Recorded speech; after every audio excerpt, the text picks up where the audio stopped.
ചുവപ്പ്, മഞ്ഞ, നീല, പർപ്പിൾ നിറങ്ങളുടെ ഒരു വലിയ ലോകമാണ് നമ്മളുടെ ഓണപ്പൂക്കളം. കണ്ണഞ്ചിപ്പിക്കുന്ന ജമന്തിപ്പൂക്കളും പട്ടുപോലുള്ള റോസാപ്പൂക്കളും കടും ചുവപ്പിലുള്ള ചെമ്പരത്തിയും തെച്ചിയുമൊക്കെ അണിനിരക്കുന്ന വർണ്ണങ്ങളുടെ രാജസദസ്സ്. എന്നാൽ ഈ വലിയ പൂക്കളത്തിൻ്റെ മധ്യത്തിൽ കിരീടവും ചെങ്കോലുമില്ലാതെ സിംഹാസനത്തിലിരിക്കുന്ന ഒരു രാജാവുണ്ട്. നിറപ്പകിട്ടുകളില്ല, മാദക ഗന്ധമില്ല, കാഴ്ചയിൽ കഷ്ടിച്ച് ഒരു വിരലറ്റത്തോളം പോലുമില്ലാത്ത ചെറിയൊരു പൂവ്, നമ്മുടെ സ്വന്തം തുമ്പപ്പൂവ്. എന്തുകൊണ്ടാണ് മഹാബലി തമ്പുരാനെ വരവേൽക്കാൻ പരവതാനി ഒരുക്കുമ്പോൾ വലിയ വലിയ പൂക്കളേക്കാൾ ഈ കൊച്ചു വെളുത്ത പൂവിന് മലയാളി ഒന്നാം സ്ഥാനം കൊടുക്കുന്നത്? മഹാബലിയും തുമ്പപ്പൂവും തമ്മിലുള്ള ആഴത്തിലുള്ള ബന്ധം എന്താണ്? പ്രകൃതിയും സംസ്കാരവും ഐതിഹ്യവും കൂട്ടിയിണക്കിയ ആ മനോഹരമായ കഥയിലേക്ക് നമുക്ക് സഞ്ചരിക്കാം. ചിങ്ങമാസത്തിലെ അത്തം നക്ഷത്രം പിറക്കുമ്പോഴാണ് മലയാളി മനസ്സ് ഓണത്തിലേക്ക് ഉണരുന്നത്.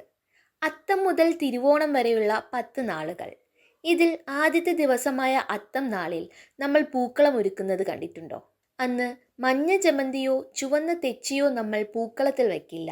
അത്തം നാളിൽ പൂക്കളത്തിന് ഒരേ ഒരു രാജാവ് മാത്രമേ ഉള്ളൂ. അത് തുമ്പപ്പൂവാണ്.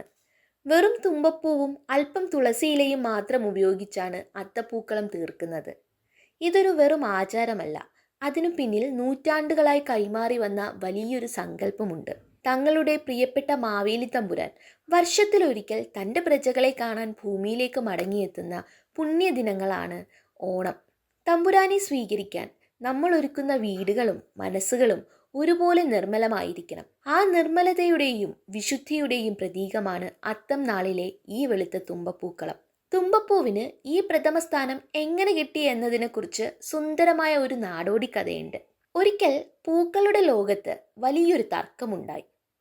വർഷത്തിലൊരിക്കൽ നാട് കാണാൻ എത്തുന്ന മഹാബലി തമ്പുരാനെ വരവേൽക്കാൻ ആർക്കാണ് ഏറ്റവും കൂടുതൽ യോഗ്യത എന്നതായിരുന്നു വിഷയം. റോസാപ്പൂവ് മുന്നോട്ട് വന്നു പറഞ്ഞു, എൻ്റെ മനോഹരമായ ഇതളുകളും സുഗന്ധവുമാണ് രാജാവിന് ഏറ്റവും പ്രിയപ്പെട്ടതാവുക. ചെമ്പരത്തി പറഞ്ഞു, ഏറ്റവും കടുംചുവപ്പ് നിറമുള്ള എന്നെയാണ് തമ്പുരാന് ആദ്യം കാണുക. അതിനാൽ ഞാൻ തന്നെ ഒന്നാമത്. കൂടെ തെച്ചിയും മന്ദാരവും ജമന്തിയുമെല്ലാം തങ്ങളുടെ വർണ്ണഭംഗിയെക്കുറിച്ച് അഹങ്കാരത്തോടെ സംസാരിച്ചു.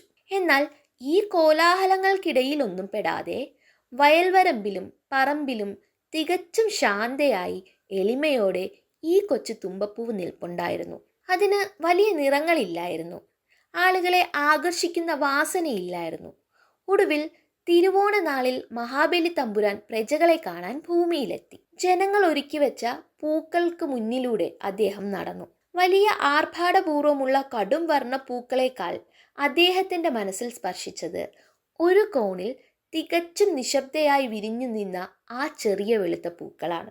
രാജാവ് ആ കൊച്ചു പൂവിനോട് ചോദിച്ചു, മറ്റുള്ളവരെല്ലാം തങ്ങളുടെ ഭംഗി കാണിച്ച് എന്നെ ആകർഷിക്കാൻ ശ്രമിച്ചപ്പോൾ നീ എന്തുകൊണ്ട് മാറി നിന്നു? തുമ്പപ്പൂവ് വിനയത്തോടെ പറഞ്ഞു, പ്രഭോ, എനിക്ക് വലിയ നിറങ്ങളോ മണമോ ഇല്ല. പക്ഷേ എന്നിൽ അഹങ്കാരത്തിന്റെ അംശവുമില്ല. അങ്ങയുടെ ഭരണകാലത്ത് അങ്ങയുടെ പ്രജകൾ കാത്തു സൂക്ഷിച്ച ആ കളങ്കമില്ലാത്ത മനസ്സുപോലെ ശുദ്ധമായിരിക്കാൻ മാത്രമേ എനിക്കറിയൂ.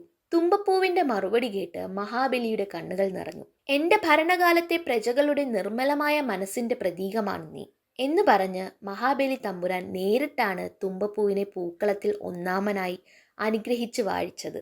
ഐതിഹ്യം മാത്രമല്ല, നമ്മുടെ പഴമക്കാരുടെ പ്രകൃതി നിരീക്ഷണവും ഇതിനു പിന്നിലുണ്ട്.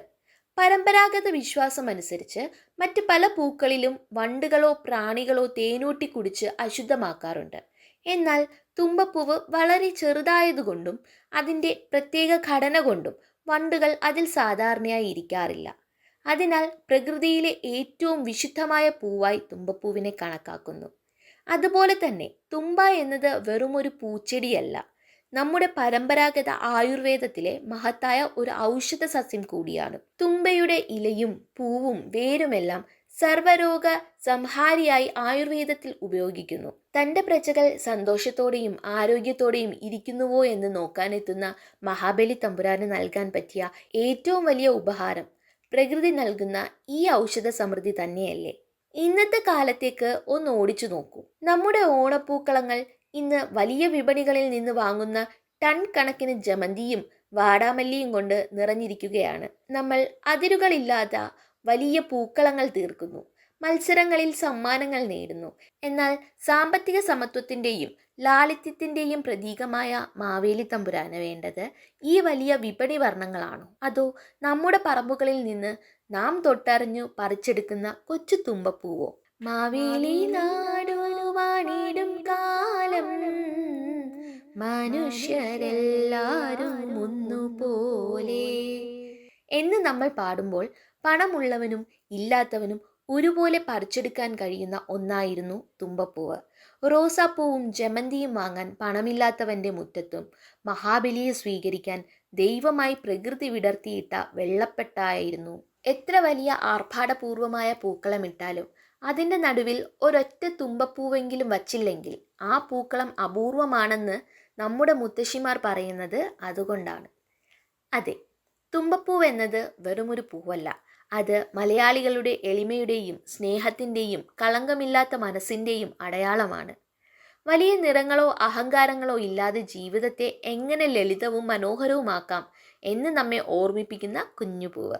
ഈ വരുന്ന ഓണക്കാലത്ത് കടകളിൽ നിന്ന് വാങ്ങുന്ന വലിയ പൂക്കൾക്കിടയിലും സ്വന്തം നാട്ടിൻപുറത്തെ വഴിയോരങ്ങളിൽ നിന്ന് ആ കുഞ്ഞു തുമ്പപ്പൂവുകളെ കൂടെ കണ്ടുപിടിക്കാൻ നമ്മൾ സമയം കണ്ടെത്തണം.